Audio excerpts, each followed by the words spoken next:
شاه سامان خفته است.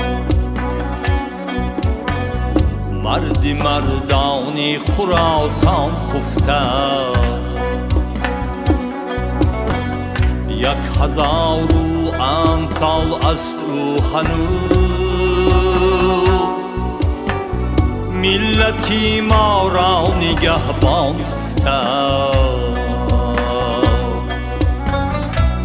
1000 سال است او هنوز ملتی ما را نگهبان خفته است. تاجیکستان سر شود از خاکی و قهرمانی تاجیکستان خفته است.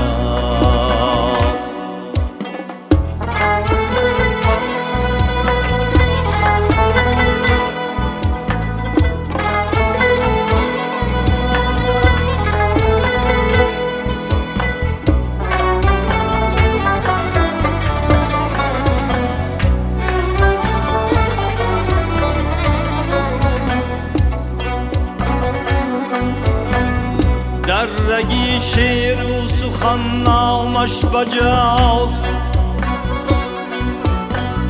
فری تاجیک را سرابان خفته است.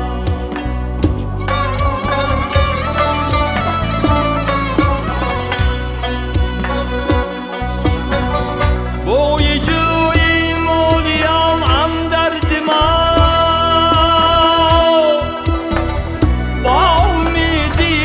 بهاران خفته است.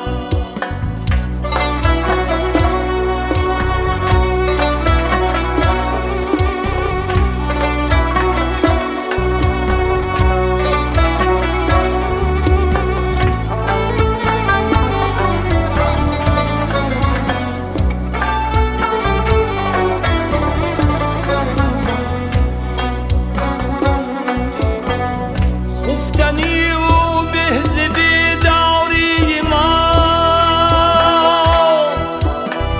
با غمی خلقی پریشان خفته است.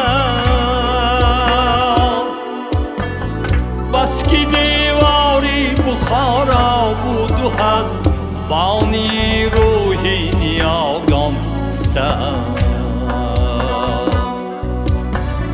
تاجیکستان سر شود از خاکی و قهرمانی تاجیکستان